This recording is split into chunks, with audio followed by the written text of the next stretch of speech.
Salut les amis. Alors que vous soyez pratiquant, assistant, instructeur, professeur, ce tuto je l'ai fait pour vous puisque nous allons parler de la hiérarchie dans les dojos traditionnels japonais et également de la disposition et des éléments qui composent ces dojos.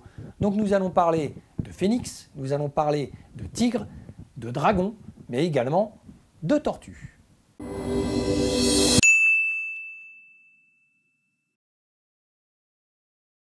Alors, quand on enseigne depuis quelques années, le rêve de tous les pratiquants, c'est de pouvoir se construire son propre dojo privé.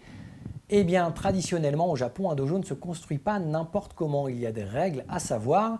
Je vous ai concocté quelques petites slides avec un petit diagramme pour que vous puissiez bien comprendre les éléments qui composent le dojo, ainsi que la hiérarchie qu'il doit y régner. Alors, lorsque l'on rentre dans un dojo classique, en général, on retrouve le portrait du fondateur de la discipline du côté du dojo qui s'appelle le shomen. Donc ça, c'est une zone du dojo qui est très importante puisqu'elle accueille donc le portrait du fondateur. C'est vers ce mur-là, vers cette zone-là que l'on va effectuer le salut. C'est pour ça que lorsqu'on fait le salut, par exemple en karaté, après le mokuso, on se retourne vers le shomen et on va énoncer les mots shomen ni rei, donc en direction du shomen et donc du fondateur de la discipline. Le mur d'en face, la partie en face du shomen, la partie contraire, s'appelle le shimoza. Généralement, quand un dojo est construit de manière traditionnelle, le shomen se situe au nord et le shimoza se situe au sud. C'est une disposition qui rappelle des éléments très importants du feng shui, puisque au nord, donc du côté shomen, nous aurons l'animal le plus important, l'animal gardien du nord, qui est la tortue. Du côté sud, on aura le phénix, du côté du shimoza. Ce sont des notions que l'on retrouve donc en feng shui, mais également en bouddhisme japonais et également en taoïsme. Donc ces animaux, les 4 animaux sacrés du Japon, les 4 dieux, sont connus sous le nom de Shijin. On a donc Genbu, la tortue serpent noir, gardienne du nord, dont l'élément est l'eau. On a Suzaku, l'oiseau vermillon phénix du sud, dont l'élément est le feu. Et on a donc de part et d'autre de la tortue et du phénix, on va avoir Seiryu, le dragon azur associé à l'est, qui est l'élément bois, et on a Byakko, le tigre blanc, gardien de l'ouest, dont l'élément est le métal. Voilà. Donc, dans un dojo classique, les élèves s'installent du côté du shimoza face au shomen. Du côté de la gauche, c'est-à-dire lorsque l'on est face au shomen, à gauche, on a une zone que l'on va appeler shimoseki. Et à droite, donc à l'opposé, on aura une zone que l'on va appeler joseki. Du côté shimoseki, on aura les moins expérimentés, donc les moins gradés, et du côté joseki, on aura les plus gradés. Donc c'est pour ça que l'on va s'installer par ordre de grade de couleur en Occident, par exemple. Alors du côté shomen, on a des éléments importants à placer dans un dojo. On a le shinza. Vous pourrez voir que dans la plupart des dojos japonais, on a ce petit hôtel que l'on appelle le shinza. On a également le kamisa ou le shinzen. Ce sont des petits hôtels réservés à la disposition de la photo du maître fondateur notamment. Et on a shimoza. On a également un shimoza qui n'est pas le shimoza du sud du dojo, qui n'est pas celui où se placent les élèves, mais qui est une partie du mur shomen réservée notamment à la disposition de photos de généalogie par exemple. On a également des kakemono qui peuvent être situés du côté du shomen. De la partie shimoza, on va retrouver une zone très spécifique japonaise qui s'appelle hikaeseki. Hikaeseki, qu'est-ce que c'est? On ne l'a pas forcément en France. C'est une zone un petit peu en retrait des pratiquants où vont patienter notamment les parents qui déposent les enfants. Mais c'est une zone assez importante puisque les parents qui amènent les enfants restent pendant le salut. Et donc, alors, s'ils ne se mettent pas en seiza, ils restent debout. Ils exécutent quand même le salut traditionnel du début et du fin de cours avec le reste des pratiquants. Donc ça, c'est quelque chose que j'ai constaté également au Japon en allant pratiquer, que du côté hikaeseki, les parents restent. Alors après le salut, il y a des parents qui s'en vont et qui reviendront avant la fin de séance. Et il y a des parents qui vont rester durant toute la séance. Mais cette zone-là est réservée justement aux personnes qui déposent les adhérents ou des personnes qui souhaitent faire le salut avec les adhérents. Donc ça, c'est la partie principale de la disposition du dojo. En face des élèves, en face des deshi, on aura le sensei.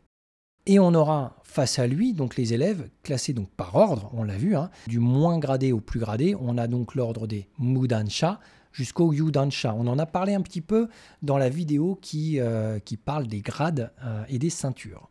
En retrait du sensei, on aura le senpai, qui sera l'élément le plus important après le sensei, puisque ce sera le plus expérimenté, soit le plus gradé, soit le plus ancien, en tout cas dans le dojo, ce sera un petit peu le référent.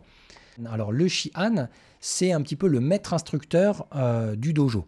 Il peut être présent en plus du sensei, et on aura également la possibilité d'avoir dans un dojo un kaisho ou un kancho, qui est le responsable de l'organisation en général. Donc on a l'organisation martiale qui peut être composée de plusieurs dojos, et puis on a le Shihan qui est le maître instructeur, on a le sensei qui est le professeur, le senpai qui sera un petit peu le référent ou le plus gradé. Et on a bien sûr le soke, le fondateur de la discipline, ou le Ho-sensei comme on peut l'appeler. Et ça peut être aujourd'hui représenté par un portrait d'un fondateur décédé, et si le fondateur est encore vivant, bon, il peut y avoir son portrait lorsqu'il est absent, mais il peut également être présent au dojo. Ce qui veut dire qu'on a toute une hiérarchie martiale dans un dojo entre le Mudansha qui vient de commencer au Yudansha, au senpai qui sera donc le plus expérimenté. Quelque part, les élèves sont tous les senpai d'autres élèves. Entre guillemets, dans un dojo, le ceinture bleue sera le senpai d'un ceinture jaune. Il pourra... Voilà, le ceinture jaune pourra demander à son senpai ceinture bleue certaines informations. On a le senpai principal, on va dire le plus expérimenté dans le dojo, et puis après on a donc cette hiérarchie de sensei, de Shihan, de Kancho, de Kaicho et de Soke.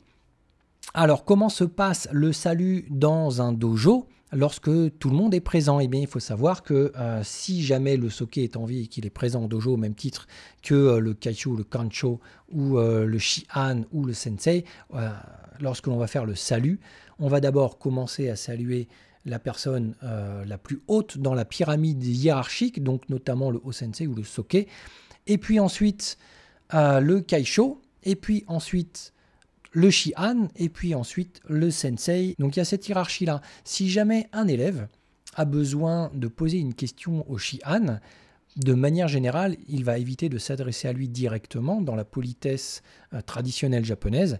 Il fera d'abord l'effort de passer par le Senpai, qui passera par le Sensei, qui passera ensuite au Shihan pour poser la question. Voilà, c'est assez rigoureux. En tant qu'occidental, dans un dojo japonais, on peut se retrouver confronté à cette obligation hiérarchique si l'on veut avoir une réponse à la question. Donc ça, c'est la disposition d'un dojo traditionnel classique japonais. Alors j'espère que ces schémas vous auront éclairé sur la façon dont vous pourriez construire votre dojo privé. En tout cas, si vous avez fait un dojo chez vous, si vous avez un lieu de pratique, si vous avez respecté ces positionnements et si vous avez même respecté le positionnement lui-même du dojo en plaçant le shomen vers le nord, n'hésitez pas à m'en faire part, à mettre des photos, à commenter, à partager cette passion avec la communauté. Il faut savoir qu'au Japon, malheureusement, la plupart des dojos n'ont pas la possibilité d'être orientés vers le nord en ce qui concerne le shomen. Tout simplement parce que, comme en Occident, les locaux sont régulièrement prêtés, mis à disposition, soit par des universités, des écoles ou des communes. Donc dans ces cas-là, il n'y a pas la possibilité de respecter en tout cas un ensemble très feng shui ou dans l'ensemble du bouddhisme ou du taoïsme concerné par les personnes pratiquantes. Mais en tout cas, les éléments à l'intérieur du dojo, en ce qui concerne le shimoza, en ce qui concerne le shomen, tous ces éléments-là, en tout cas, sont respectés à la lettre, ainsi que la hiérarchie au sein du dojo. Voilà, je vous souhaite une très bonne soirée. Pensez à vous abonner, pensez à liker, n'hésitez pas à commenter. Je vous dis à bientôt. Prenez soin de vous.